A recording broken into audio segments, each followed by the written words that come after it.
Good morning, friends. Today for science, we're going to continue in our Inspire Science club.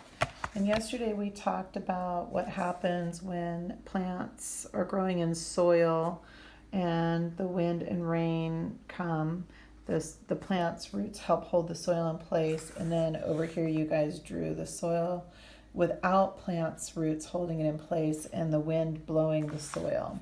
So today we're going to be moving over here to this page and we're going to be looking at this hillside in the rain. Fortunately, this hillside has lots of greenery and plants growing on it that if the rain does come, the roots will hold the soil in place. So today I wanted to read to you a nonfiction piece about how animals and plants change their environment. And it says, environments are important. Plants and animals need a safe home and food in order to live. Their environment is important for their health. An environment is all the living and non-living things in an area. Plants, worms, and soil are part of a bird's environment. So here's the bird's environment. They have to have everything they need to survive in that environment. And then over here's a turtle who uses rocks in their environment. Plants change their environment. Plants can provide shade. This cools other plants, animals, and people when it is too hot. Plants help keep things cool on a hot day. Plants provide food and safe homes for animals.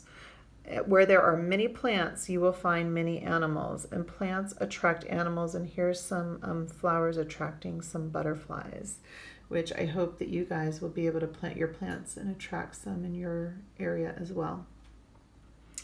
Plants change the ground. So this is the picture that matches your science journal today. Plants help protect the ground because they hold soil together. During rainstorms, soil that has plants will not wash away as fast as soil without plants.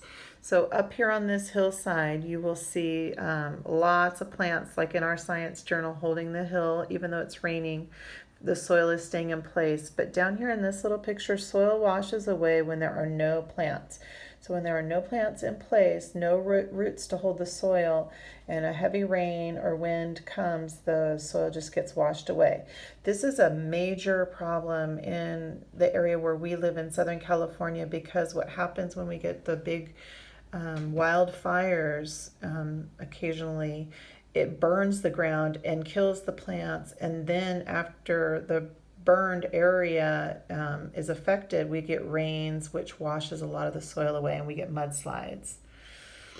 Plants can break through the ground and crack sidewalks. I saw this from a lot of you guys, sent me some amazing pictures this week about that. Sometimes people will have to cut down big trees if the roots are causing too much damage to sidewalks or underground pipes. Animals that use that tree have to find a new environment. And it says here, tree roots can break through the ground, and you can see the big root system on this tree. Now, at my house, we had to cut down a big tree because it was actually lifting our driveway. Here's a sea turtle on the beach, and it says animals change their environment. Animals move things in their environment to make their homes. They change the land above and below the ground. So here's a sea turtle on the beach, nesting and finding a place to lay her eggs in the sand. Here is an armadillo that's building a burrow in the side of a hill. Armadillos build homes called burrows, like we learned about with the rabbits. A burrow is a hole in the ground. Sometimes armadillos dig holes close to houses. The digging can cause damage to concrete and pipes. Birds will move sticks to make nests, and chipmunks dig holes for them to live in. So animals change the environment too. Animal food trails. Animals change the environment as they find food for themselves. Some animals eat plants around them. They drop plant seeds. As they move, new plants grow in new places. Animals drop seeds as they eat. And so here's a mommy deer and a fawn, a little baby, and they're out eating. And then there's a bear in the picture below. But what this story is not telling that is true is that as the animals eat these fruits and plants, they pick up the seeds and they eat them and they swallow them, and then they walk around, and when they go poop or poo-poo, they drop the seeds in their poo-poo, and it plants new plants wherever they go. So that's another way plants can grow too. Big animals create paths as they move around to find food and water. Long ago, people followed these trails. Later, people built roads along these paths. Now, animals have to move away from the roads to find a better environment for themselves. So here are some animals creating a pathway for themselves. And you can see here how the land gets kind of worn away where the animals use that path on a regular basis. So I hope you guys enjoyed this activity today. You're going to be doing this activity in your science journal, where you're going to circle the plants growing here to help that hillside stay in place when the rains come. And then on the next page, you guys are going to match plants to their environment. So here's a plant and here it is growing in its environment. So you're going to match. Here's some ivy, and in this picture up here, the ivy is just covering and growing up this tree. So you can match this plant to its environment. And then over here, you're going to draw your own picture of a flower and how it might change the environment.